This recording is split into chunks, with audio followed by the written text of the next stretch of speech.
Translation. Lord Ramachandra said to Ravana, "You are the most abominable of the man-eaters. Indeed, you are like their stool. You resemble a dog, for a dog steals eatables from the kitchen in the absence of the householder. In my absence, you kidnapped my wife Sita Devi. Therefore, as Yamaraj punished a sinful man, I shall also punish you. You are most abominable, sinful, and shameless. Today, therefore, I, whose attempt never fails, shall punish you." Purport. Nacha Daivat Param Balam. No one can surpass the strength of the transcendence. Ravana was so sinful and shameless that he did not know what the result would be of kidnapping Mother Sita, the pleasure potency of Ramachandra. This is a disqualification of the Rakshasas. Asatyam apratistam te jagat auru aniswaram. The Rakshasas are unaware that the Supreme Lord is the ruler of the creation. They think that everything has come about by chance or accident, and that there is no ruler, king, or controller. Therefore, the Rakshasas act independently, as they like, going even so far as to kidnap the goddess of fortune. This policy of Ravana's is extremely dangerous for the materialist. Indeed, it brings ruin to the materialistic civilization. Nonetheless, because atheists are Rakshasas, they dare to do things that are most abominable, and thus they are punished without fail. Religion consists of the orders of the Supreme Lord, and one who carries out these orders is religious. One who fails to carry out the Lord's order is irreligious, and he is to be punished. Om Jnana Timarandasya Jnanandana Salakaya Chakshuram Vinitam Yena Tasmai Sri Gurave Namah. Shri Chaitanya Manobhistam Stapitam Yena Bhutale Swayam Rupa Kadamayam Tadati Swapadantikam. Vandeham Sri Guru Sri Yutapada Kamalam Sri Gurun Vaisnavamsta Sri Rupam Sagrajatam Sahagana Ranganatam Vitantam Sajivam Sadvaitam Savadutam Parijana Saitam Krishna Chaitanya Devam Sri Radha Krishna Padam Sahagana Lalita Sri Visakan Vitamscha.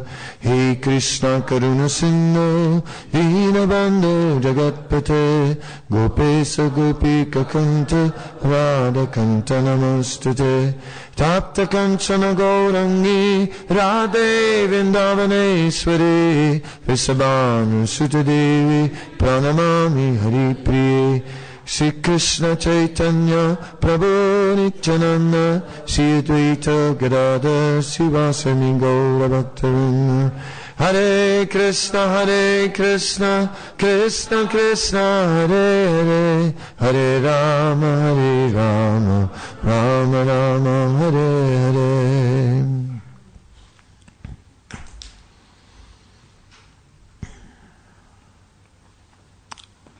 The Supreme Personality of Godhead is here displaying his personality. He's angry. He's not a great, aloof, transcendental personality who merely punishes the living beings because they need to be rectified of their sinful activities and tendencies, and therefore the Lord, in an aloof way, is punishing them. No. He's angry, extremely angry, very personally involved. Ravana is outrageous, and here the Lord lets him know, you are the most abominable of the man-eaters.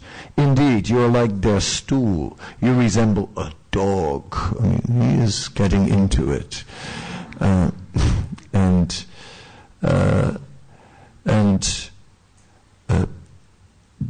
Therefore, as Srila Prabhupada wrote, in personal calamity thou hast moved. Absolute is sentient, thou hast proved. Absolute is sentient. The Lord has a heart. The Lord has feelings. And that is something amazing. That the unlimited, all-powerful, Supreme Personality of Godhead has feeling and is exchanging these feelings with tiny, insignificant creatures like ourselves. That is extraordinary. Lord Ramachandra is almost Krishna.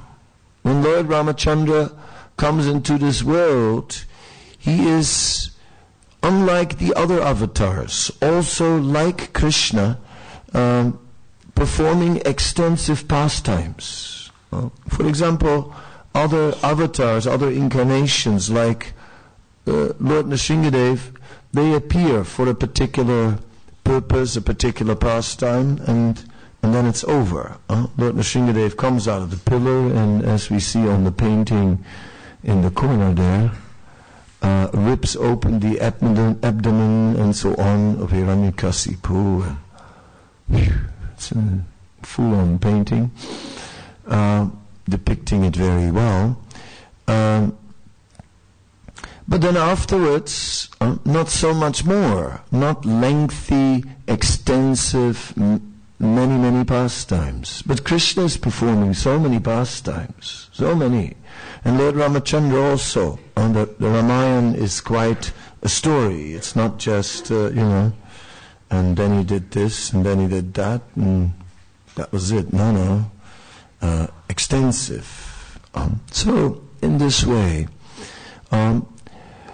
So Lord Ramachandra is especially important amongst all the incarnations of the Lord. Amongst the Dasa avatars, Lord Ramachandra is very important because Lord Ramachandra is intricately getting involved with the human beings. Intricately.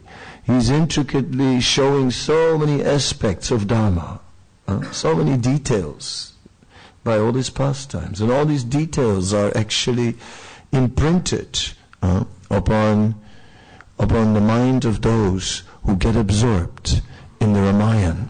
And how Lord Ramachandra is placing Dharma before anything, and as such is always setting the perfect example. Of course, in the case of Ravana, that's pretty obvious and pretty clear. And he fought with Ravana a fair fight. But then we have the case of Bali. And that is kind of astonishing. Because you see, when Sita was kidnapped, we remember there was Jatayu, and Jatayu fought with Ravana, but eventually the wings were cut and Jatayu crushed to the ground. But before dying, Jatayu was able to mention that Sita had gone to the south. So Lord Ramachandra went to the south. And then there was that meeting that took place with Hanuman. Hanuman was in disguise. And Hanuman was speaking very cultured. And he was glorifying Lord Ramachandra and speaking at a very pleasing tone even, it said. He even spoke on the right note. There was a particular note, not too high, not too low, but the right note. So Hanuman was so cultured. And then Lakshman spoke in response.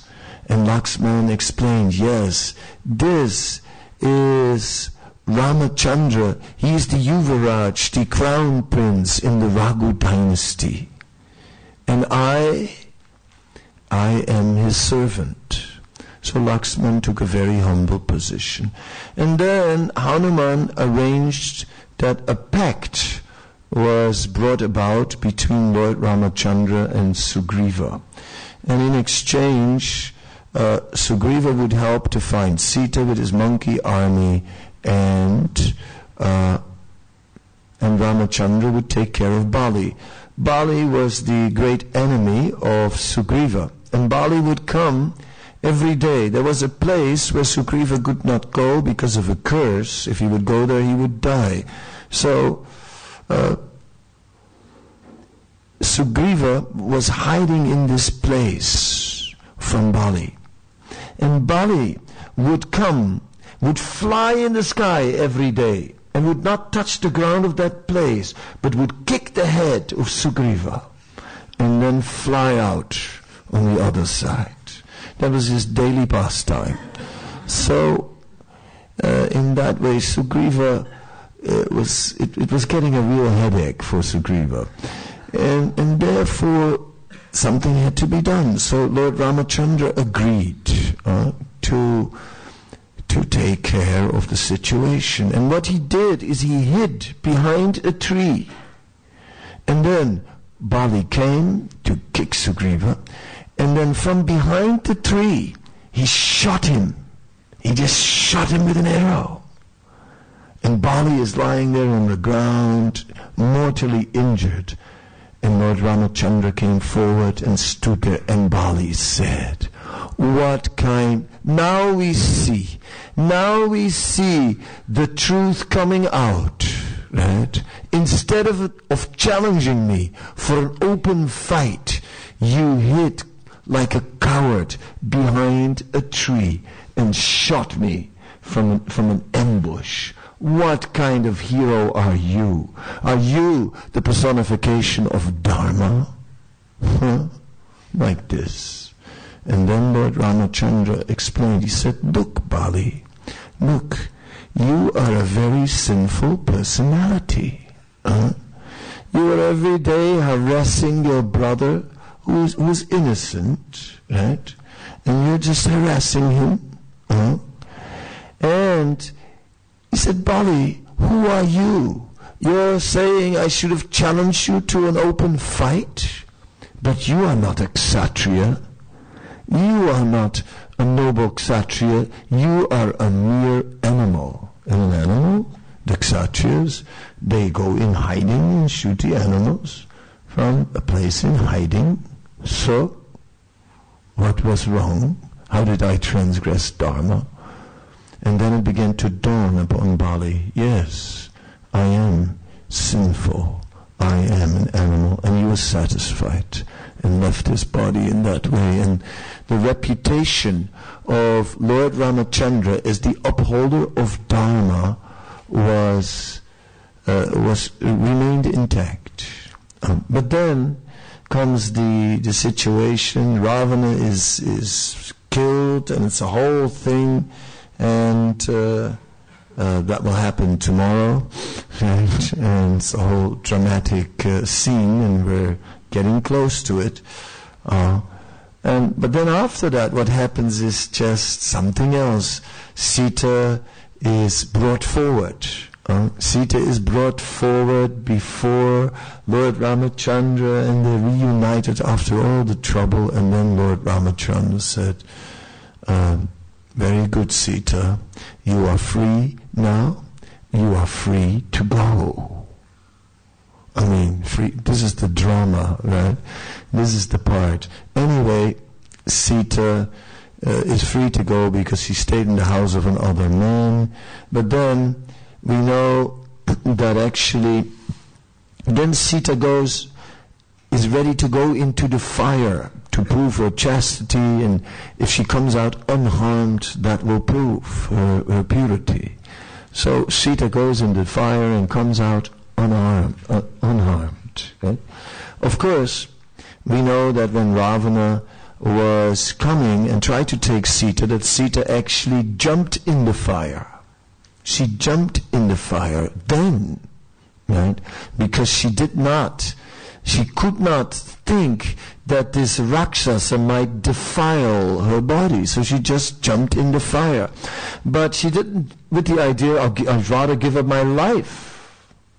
But the fire god gave her shelter and manifested a Maya Sita, a false Sita. That was the one that was kidnapped by Ravana. And then that Maya Sita then at the end of the pastime jumped into the fire and the pure Sita came out. So then Lord Ramachandra accepted her back and they flew back to Ayodhya, and it was such a nice thing, and all the citizens put out lamps to celebrate, and and they were like so happily there in the palace, and like love, sweet love. And next moment Ramachandra, doing his duty as a king, goes into the skies and comes across this low-class man who has an argument with his wife and says, no, you're not coming back in. No way. You spent the night in another man's house and there's no question that you ever come back in. I'm not like Ramachandra, who took his wife back. No question. I'm following Dharma. I will not take you back. And when Ramachandra heard that, his heart shattered and broke into 1,000 pieces. And then, in the name of Dharma, all-devouring Dharma, in the name of Dharma, he just banned Sita and sent her away, although she was even expecting at the time. The Ramayana is too much. It's too much. This Dharma is just too much, I mean, then Krishna, then we have Krishna, right? He promises he will not take up any weapons, Scout's honor, what I mean? Absolutely, no, I shall not fight, no, Scout's honor. But then, in the middle of the battlefield, then you see what happens. Bhishma, who of course the best fighter, gives a bit of trouble to Arjuna's friend, and to Krishna's friend, Arjuna. And what do you see? Immediately, he abolishes his promise. Just like that. Takes up the wheel, storms at Bhishma, is ready to kill him. Just see. Broke his promise just like that. Ho ho. Therefore, Kuntiya pratijani hi nami bhaktya pranasyati. Declare it boldly, Arjuna, that my devotee will never perish. Why Arjuna? Because nobody will believe Krishna. Say the acharyas.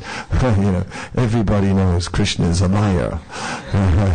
But Arjuna, yes, he is honest. He has honor. He's a man of his word.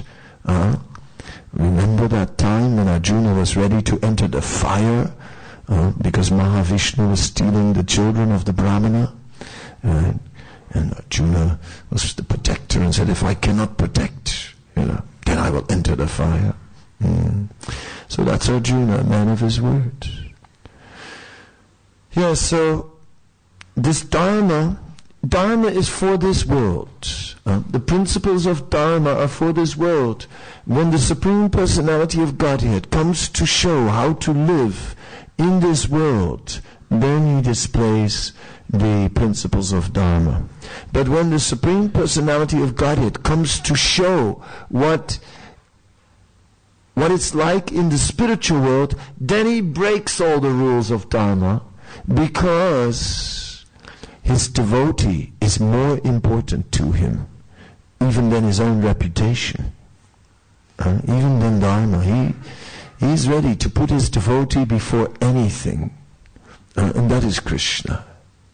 Bhaktavatsala, the one who places the devotee before anything and who just is ready to fully dedicate himself to his devotee.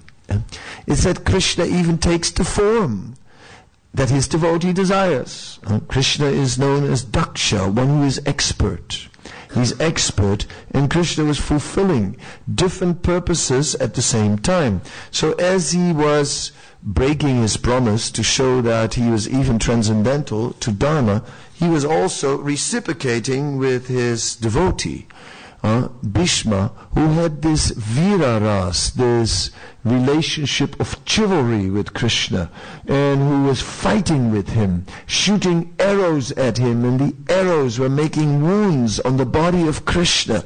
And this was like offerings of flowers, like in the mood of Bhishma Dev, right? So how amazing, and that Krishna just reciprocates and takes that form that his devotee desires. How the Lord becomes controlled by the desire of his devotee, that is Krishna. And that is why there are so many forms of the Lord to reciprocate with the devotees who have different moods.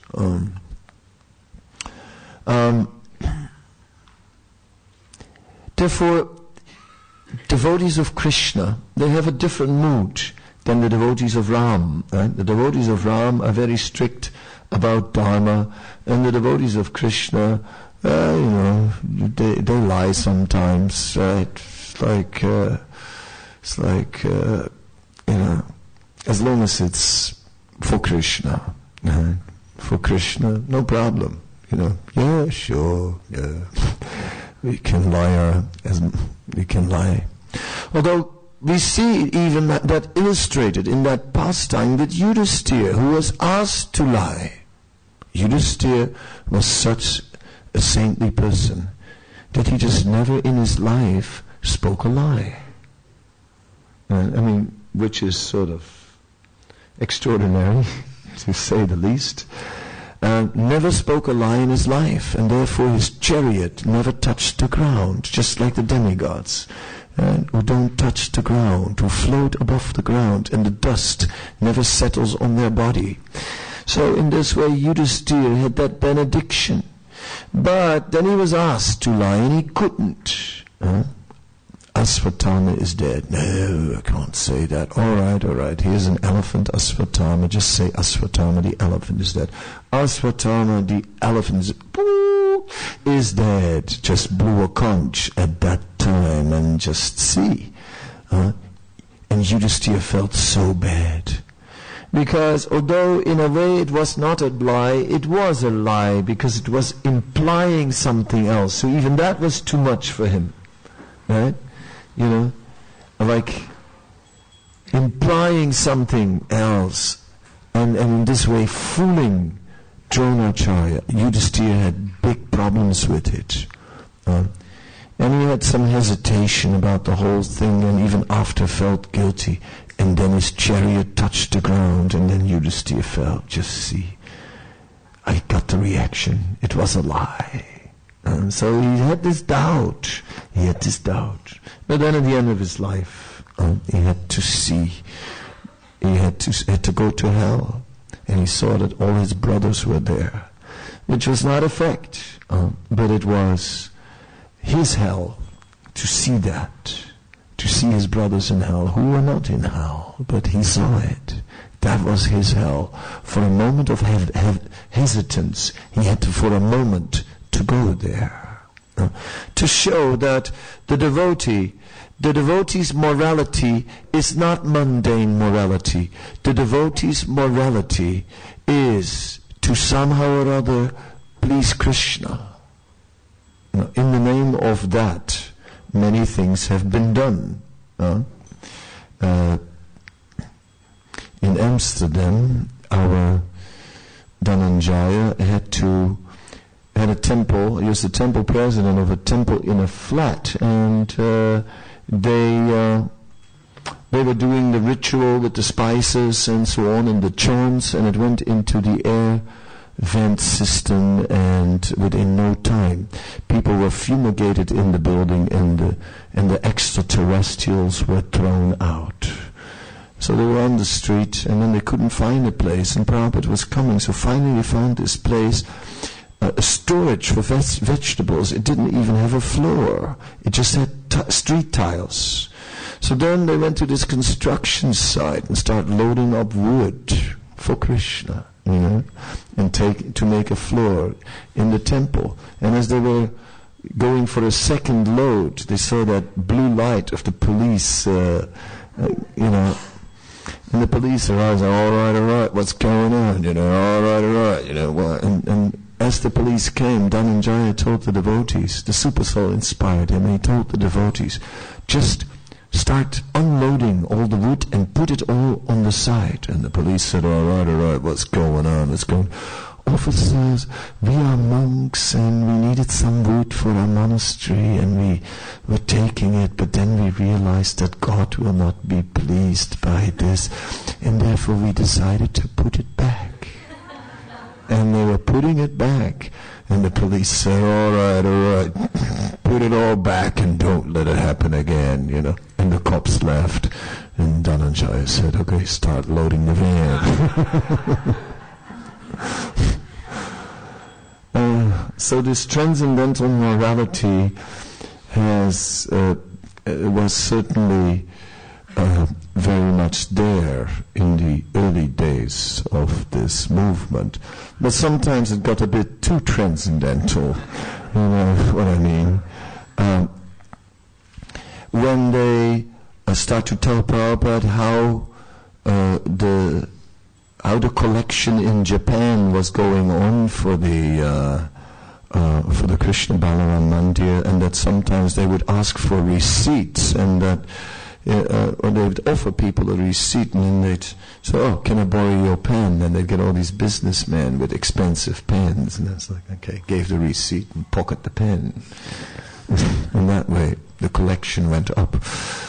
Well, no, all those things. Prabhupada said, "Oh no, I didn't know that." Because the reputation of Krishna's devotees is essential, and a devotee is naturally honest. Naturally honest. He is detached. He's not. Dishonesty is a sign of material attachment. It is a sign where we think, I have to be the controller. I mean, this situation's getting out of hand, I'm not getting what I need here, and this rule of Dharma is blocking the way, and this honesty is in the way, and now, only a lie can save me, It means we want to be the controller. It means we want to bring this situation in our grip so that we, get the advantage. It means we have a fruitive intent. It means we are calculating for our gain. It means we think, I am the controller of this universe, and I need to make the arrangements to put everything in the right place so that everything is comfortable for me. So this lack of reliance on the Supreme Lord and knowing Krishna will provide, Krishna will take care, that's not there. Therefore a Vaishnava will naturally take shelter of honesty. He doesn't take shelter of manipulation and lying and scheming in all kinds of ways, to get the cash for Krishna. No, it's all selfless for Krishna, yes. But because a Vaishnava is knowing that I'm not a controller, I simply try. Krishna will make all the arrangements. Honesty is natural. It's natural. It's a quality of goodness. It's a quality of saintliness. It's a quality of transparency. It's a quality of being trustworthy. Therefore, the Vaishnava's honesty is important, because if we are not honest, who will take this message of Krishna consciousness? Who will trust us? And if they don't trust us, they won't trust what we have to say either. This Bhagavad Gita is the truth. You? I mean, you're a professional liar. Come on, Okay, I've learned one thing today. If anything is the truth, it cannot be what you are saying. Right? That I know for sure. Right? Therefore, this honesty is essential, that we are transparent. Arjavam. A devotee is arjavam. Very simple. Simple because if you ask him, what's your secret? He'll tell you straight away. He'll tell you the secret. So this is my secret. So this is it, because I have nothing to hide. Yeah? You can know. Nothing to hide. He has nothing to hide. And if one takes that position that there is nothing to hide, then there can be no sinful activities. There can be no skeletons in the closet.